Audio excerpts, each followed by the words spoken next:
trigonometry section we have seen first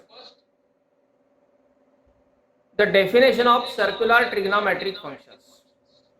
Circular trigonometric functions चा definition आपण पाहिलं. If we consider a standard circle whose center is at origin and radius is r. Excuse me, sir. Hello. On that circle, standard circle, if we consider any point P whose coordinates are x, y, standard circle गृहीत धरलंय की ज्याची radius आहे r, centre आहे ओरिजिनला, त्याच्यावरती एक point असतो x, y, ज्याला आपण p असं नाव देतो. या OP न पॉझिटिव्ह एक्स ऍक्सिस सोबत केलेला अँगल म्हणजे आपण थीटा गृहीत धरतो. OP न पॉझिटिव्ह एक्स ऍक्सिस सोबत केलेला अँगल म्हणजे थीटा, आणि त्यावरून आपण trigonometric ratios, circular trigonometric functions त्याला आपण म्हणतो, ते डिफाइन केले नवीन प्रकारे. आणि त्या डेफिनेशन्स काय आहेत? Sine theta is equal to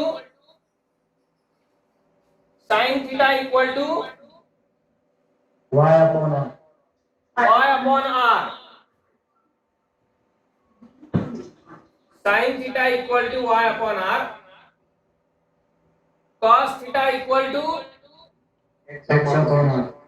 x upon r.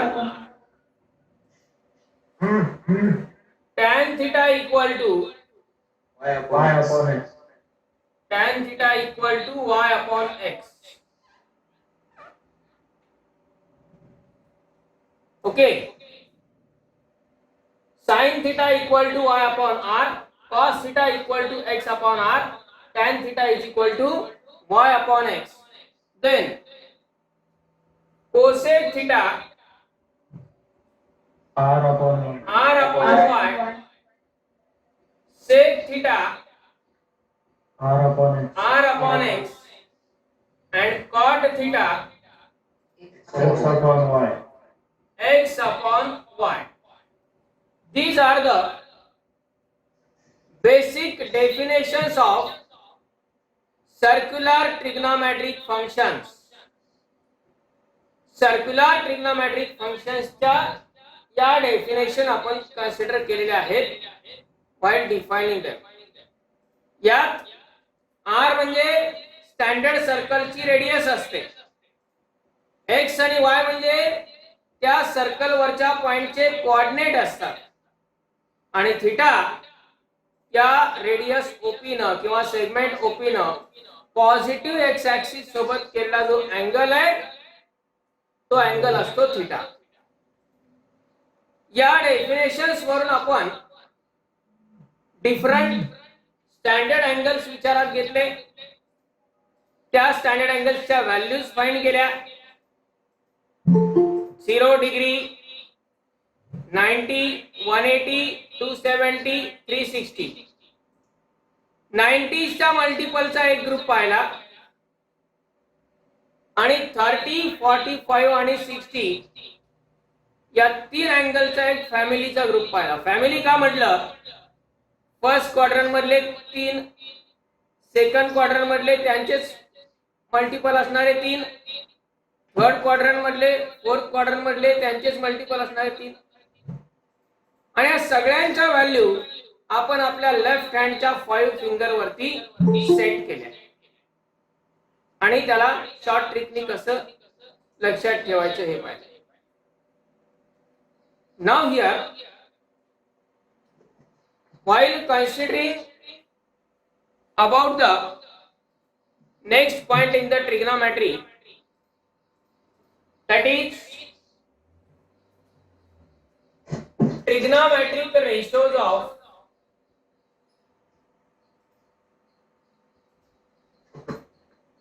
negative angles. Trigonometric ratios of negative angles or trigonometric functions of negative angles. Okay. For this First of all, consider a standard circle whose center is at origin and radius is r.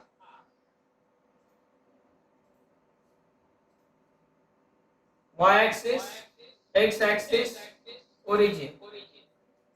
हे एक standard circle आपण consider केलं, ज्या standard सर्कलचा centre ओरिजिनला आहे, radius R आहे. त्या circle वरती नेहमीप्रमाणे एक पॉइंट घेतला, पॉइंट पी,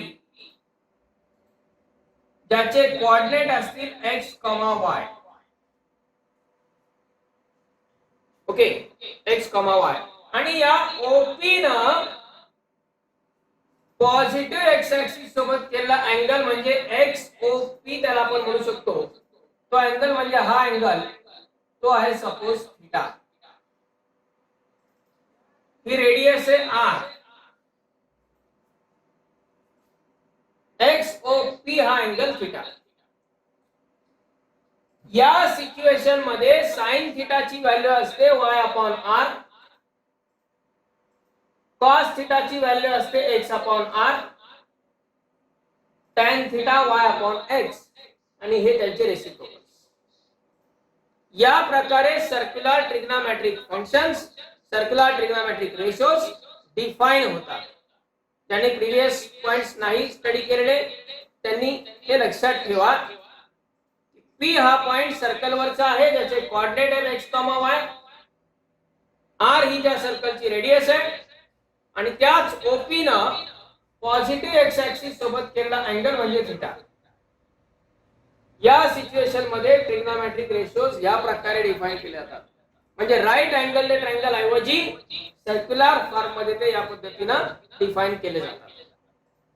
आता आपल्याला पाहायचं आहे ते म्हणजे trigonometric ratios, trigonometric functions of negative angles. ते आपण याच्यावरच मॉडिफाय करणार आहे. हे मॉडिफाय करत असताना निगेटिव्ह अँगल म्हणजे थीटाचा निगेटिव्ह अँगल होईल minus theta. Measurement same, magnitude same, पण त्या अँगल मेजरमेंटची डायरेक्शन ऑपोजिट असेल. म्हणजे या ठिकाणी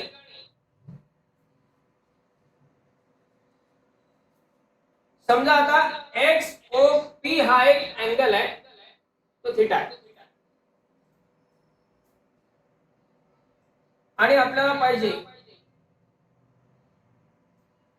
तो अँगल म्हणजे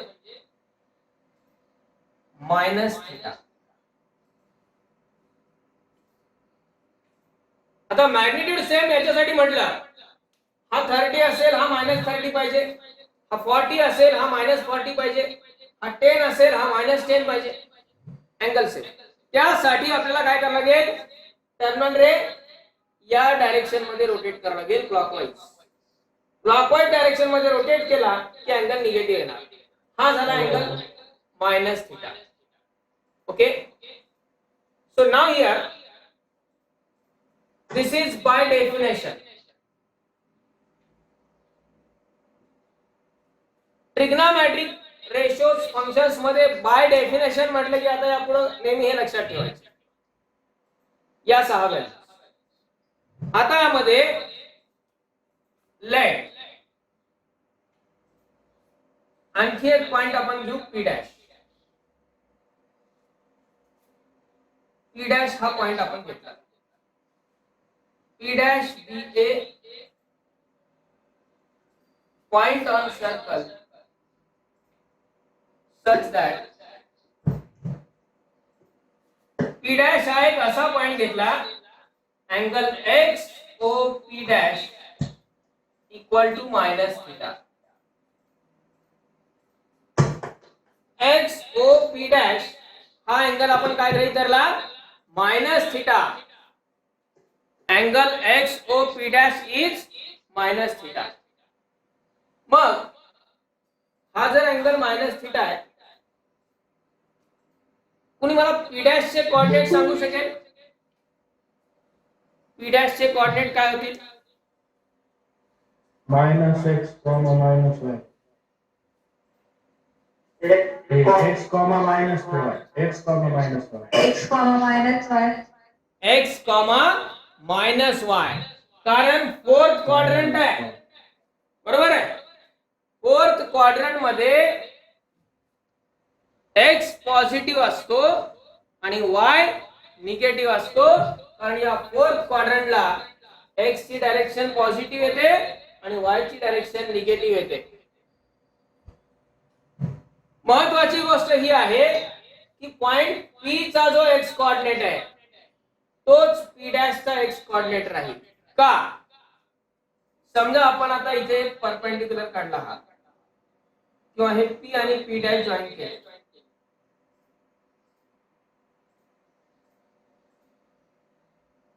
इथे हा परपेंडिक्युलर आहे.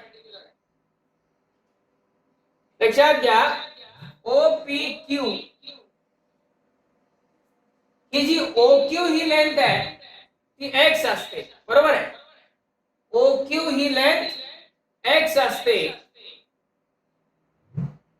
आणि ओ क्यू म्हणजे पॉइंट पी चा पण एक्स कोऑर्डिनेट येणार, पी डॅश चा पण एक्स कोऑर्डिनेट येणार आणि त्यामुळे पी डॅश चा एक्स कोऑर्डिनेट एक्सच राहील.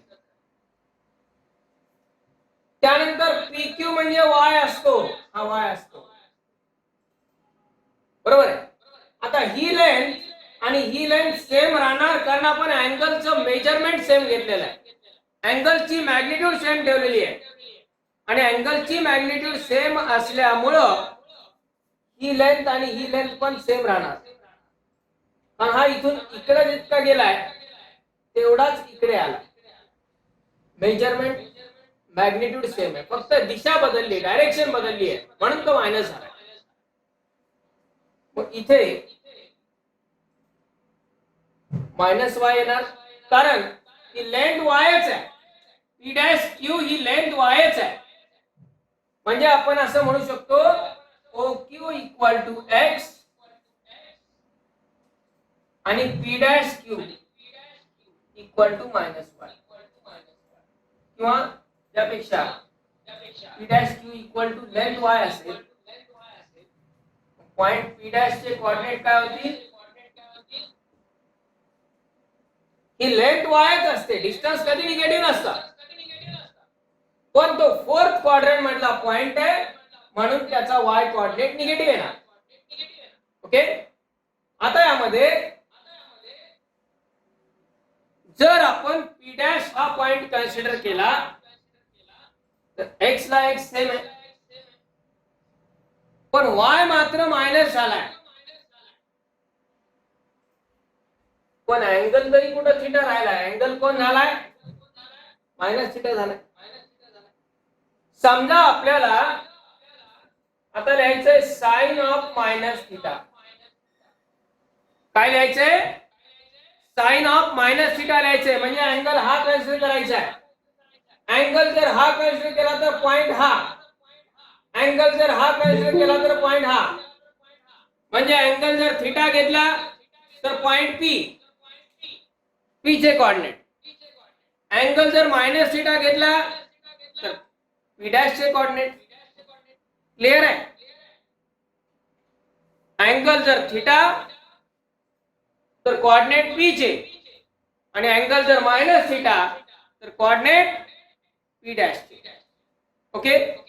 बाय डेफिनेशन साइन थिटा काय असतो, y upon r. Sine theta काय असतो, y अपॉन r. पण पी डॅश चा y कोऑर्डिनेट काय, पी डॅश चा y कोऑर्डिनेट काय,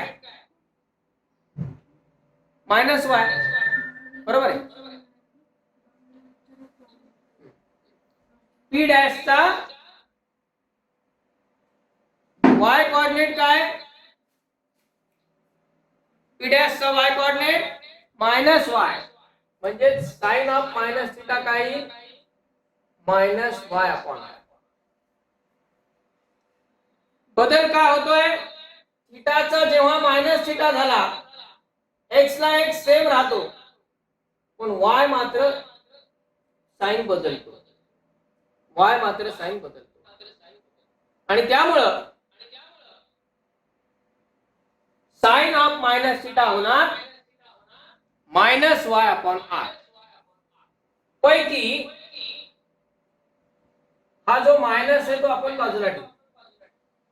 मायनस आहे तो काय करू बाजूला ठेवू. Y upon R. Y upon R म्हणजे काय. वाय अपॉन आर म्हणजे काय साइन थिटा. तो मायनस बाजूला ठेवला आणि वाय अपॉन आर म्हणजे काय लिहिला साइन थिटा. याचाच अर्थ असा sine of minus theta is equal to minus sine theta. हा पहिला रिझल्ट मिळाला निगेटिव्ह अँगल फॉर्म्युला मधला. सिंपल आहे. Sine of minus theta is equal to minus sine theta. पुढे फॉर्म्युले लक्षात ठेवत असताना आपण ते लक्षात ठेवतो, पण आपण कसं लक्षात ठेवतो. हा मायनस बाहेर येतो, तो डायरेक्ट नाही बाहेर येत, त्याला रूल आहे. वायचं साइन बदलत आहे कारण अँगलची डायरेक्शन चेंज झाली की क्वाड्रंट बदलणार आणि क्वाड्रंट बदलल्यानंतर वायचं साइन चेंज झालं म्हणून sine of minus theta is equal to काय मायनस साइन थिटा. ओके. आता असंच आपण कॉसचं बघू. Cos of minus theta. Minus theta म्हणजे आपल्याला हा अँगल घ्यायचा आहे. हा अँगल म्हणजे याचे कोऑर्डिनेट. कॉस असतो एक्स अपॉन आर. बरोबर आहे. कॉसची डेफिनेशन काय एक्स अपॉन आर. मग या पी डॅशचा एक्स कोऑर्डिनेट काय एक्सच आहे. पी डॅशचा एक्स कोऑर्डिनेट एक्सच आहे म्हणजे एक्स अपॉन आर. एक्स मध्ये काही चेंज नाही. महत्वाचं म्हणजे आर मध्ये सुद्धा चेंज नाही. तो आपण एक पॉइंट विचारत नाही घेतला. आर पॉइंट पी कुठे जरी घेतला सर्कल वरती तरी त्याची रेडियस बदलणार का. रेडियसचं चिन्ह बदलणार का नाही बदलणार. म्हणजे ही लेंथ आरच राहणार. जो काही बदल आहे तो फक्त एकट्या वाय मध्ये बदल आहे. एक्स मध्ये चेंज नाही, आर मध्ये चेंज नाही. कॉस ऑफ मायनस थिटा आहे तो एक्स अपॉन आर. पण एक्स अपॉन आर म्हणजेच काय कॉस थिटा. आणि त्यामुळे फॉर्म्युला काय मिळाला cos of minus theta equal to cos theta. Cos of minus theta equal to cos theta. Okay. म्हणजे साइन मध्ये जसा तो मायनस बाहेर येतो तसा कॉस मध्ये येत नाही. तो कॉस मध्ये गायब होऊन जातो. याचा अर्थ sine of minus theta equal to minus sine theta असतो. पण cos of minus theta equal to cos theta असतो. कॉस ऑफ मायनस थिटा हा काय असतो कॉस थिटा असतो. तो मायनस त्यात इलिमिनेट होऊन जातो, गायब होऊन जातो, कॅन्सल होऊन जातो. कारण त्या दोघांची व्हॅल्यू सेमच येणार. का सेम येणार. एक्स मध्ये चेंज नाही, आर मध्ये चेंज नाही, दोन्ही तेच राहतात. एक्स पण तोच, आर पण तोच, दोन्ही मध्ये काही बदल नाही आणि त्यामुळं व्हॅल्यू सेम. आता tan ऑफ मायनस थिटा.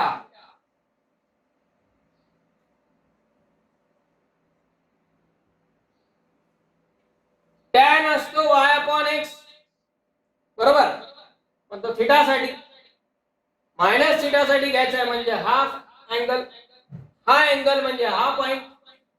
या पॉइंटचे कोऑर्डिनेट y कोऑर्डिनेट काय minus Y.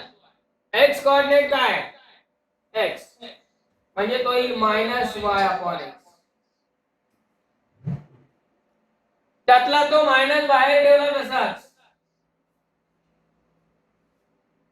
Y upon x ची किंमत काय tan थिटा. म्हणजे वाय अपॉन एक्स ची जागी tan थिटा टाकला मायनस तसाच. याचा अर्थ रिझल्ट काय मिळाला, tan of minus theta equal to minus tan theta. tan of minus theta equal to minus tan theta. म्हणजे साइन, कॉस आणि टॅन या तिघांसाठी आता आपण एकत्रितपणे जर विचारात घेतला रिझल्ट, तर काय घडतंय, साइन आणि टॅन साठी तो मायनस बाहेर राहतोय, पण कॉस साठी मात्र मायनस एलिमिनेट होऊन जातो. So cos of minus theta equal to cos theta, sine of minus theta equal to minus sine theta, and tan of minus theta equal to minus tan theta. आता तिघांसाठी आलं, बाकीचे तिघ जण तर त्याचे उलट भाऊ आहेत. रेसिप्रोकल घेतल्यामुळे चिन्हात बदल नसतो होत, बरोबर. रेसिप्रोकल घेतल्यामुळे काही साइन चेंज होणार नाही, आणि त्यामुळं सेक, कोसेक आणि कॉट यांच्यासाठी पण सांगता येऊ शकतं. सांगा बरं मला, कोसेक मायनस थिटा काय होईल, सिमिलरली असं म्हणू शकतो आपण आता, किंवा या पद्धतीने तयार करा, जसे हे तयार झाले तसे. सांगा कोसेक मायनस थिटा काय होईल, Minus cosec. Similarly cosec minus theta equal to काय, Minus cosec theta. Minus cosec theta, बरोबर. सेक मायनस थिटा काय होईल, Sec theta. Sec. Sec theta, कारण तो कॉसचा रेसिप्रोकल आहे. जे कॉसचं होणार ते सेकचं होणार, जे साइनचं होणार ते कोसेकचं होणार, आणि जे टॅन ते cot. Okay, sec minus theta काय येणार, सेक थिटा, आणि कॉट मायनस थिटा तो येणार minus cot theta. Minus cos theta. आता तुम्हाला फायनल रिझल्ट हे लक्षात ठेवायचे, ते तुमच्यासाठी महत्वाचे आहे. ते कसे तयार झाले, ज्यावेळी तुम्ही हायर लेवलच्या एकदम एक्झाम्पल्स मध्ये विचार करता. हायर लेवलचे एक्झाम्पल म्हणजे खूप मोठे, खूप लांबचे नसतात, ते सुरुवातीच्या कन्सेप्ट वरती डिपेंडेंट असतात. कारण सुरुवात विसरते, फंडामेंटल कन्सेप्ट, फंडामेंटल थिंग विसरतात म्हणण्यापेक्षा त्याला कोणी कन्सिडर करत नाही. कारण पाठांतर करणारे, भोकंपट्टी करणारे भरपूर असतात. ते हायर डेप्थचे एक्झाम्पल याच्यासाठी सोडू शकत नाहीत की ते कन्सेप्च्युअली विचार करत नाहीत. हे नेमकं कसं आलं ते कळण्यासाठी हे डेरिव्हेशन दिलेलं आहे. तुम्हाला डेरिव्हेशन विचारणार नाही कोण, पण ते तयार कसे झाले, ट्रिग्नोमेट्री मध्ये हेच महत्वाचं आहे. त्याच्यामध्ये एक एक कन्सेप्ट डेव्हलप होत चालते, म्हणून हे सगळ्या थिंग्स आपण विथ डेरिव्हेशन्स पाहतो. शेवटी फायनल आपल्याला वापरायचं आहे ते फायनल प्रॉडक्ट वापरायचं, पण ते जर आपल्याला कन्सेप्च्युअली डेव्हलप करत गेलो आपण, तर ते जास्त चांगल्या प्रकारे यूज करता येतं. ओके, रँडमली आपण असं म्हणू शकतो फक्त कॉस आणि सेक हे दोघच जण असे आहेत की ते त्याच्या समोरचा जो मायनस आहे त्याला गायब करतात, पण बाकी प्रत्येक ठिकाणी मायनस बाहेर येतो. कोसेक, कॉट, साइन आणि कोसेक, साइन आणि tan. Okay, what this trigonometric ratios of negative angles. आता फॉर्म्युलांचा एक एक ग्रुप तयार करत चाललोय आपण. एक सेपरेट डिपार्टमेंट करायचं आपल्या नोटबुकचं, किंवा एक सेपरेट नोटबुकच तुम्हाला सांगितलं होतं, रिव्हिजन बुक त्याला नाव द्यायचं. त्याच्यामध्ये तयार होणारे सगळे फायनल प्रॉडक्ट म्हणजे सगळे फायनल फॉर्म्युले, डेरिव्हेशन नाही. डेरिव्हेशन आपल्या रेग्युलर नोटबुक मध्ये लिहित चालायचे, पण तयार होणारा प्रत्येक फॉर्म्युला, प्रत्येक रिझल्ट तिथं एकत्र जमा करून ठेवायचा. म्हणजे एक्झाम्पल सॉल्व्ह करत असताना आपल्याला क्विक रेफरन्स राहतो, आणि ते फॉर्म्युल्याच्या कुठल्याही प्रिंटेड बुक पेक्षा, त्यात प्रिंटेड मध्ये असतात, भरपूर असतात, पण ते युजलेस आहे. महत्वाचे ते जे तुम्ही स्वतः लिहाल. त्यामुळे ते फॉर्म्युले नोट डाऊन करायची, पण कन्सिस्टन्सी कंटिन्यू ठेवायची. ओके, आधी आपण हा पॉइंट, हा पार्ट, त्याचे डेरिवेशन लिहून घेऊया. हेडिंग टाका, trigonometric ratios of negative angles. Trigonometric ratios of negative angles.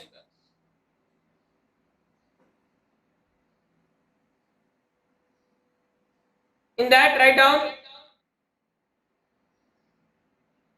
हाँ sir. Consider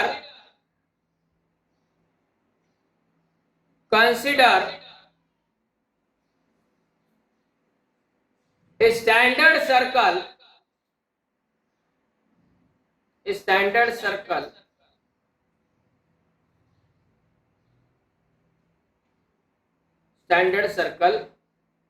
with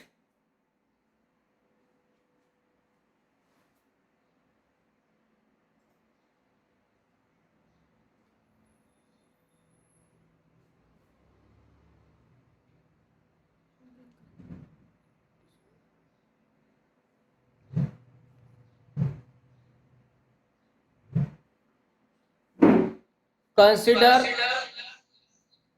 a standard circle. Consider a standard circle.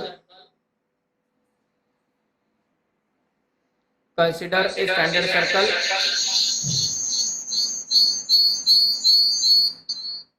with center O and radius R. With center O and radius R, small r. Full stop. Let capital P in bracket, capital P in bracket, x comma y, x comma y, x comma y be any point on the circle, be any point on the circle such that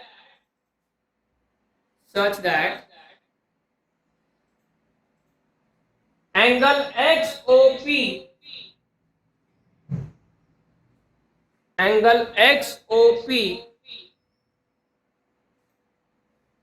equal to theta.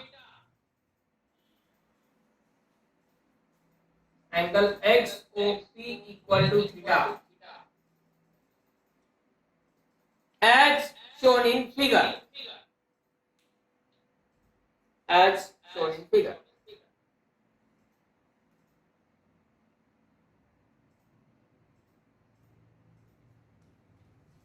आता ही एक diagram काढायची. Diagram काढल्याच्या नंतर हे पुढचं सगळं जे दिसतंय ते ऍज इट इज लिहून घ्यायचं आणि शेवटी हे पण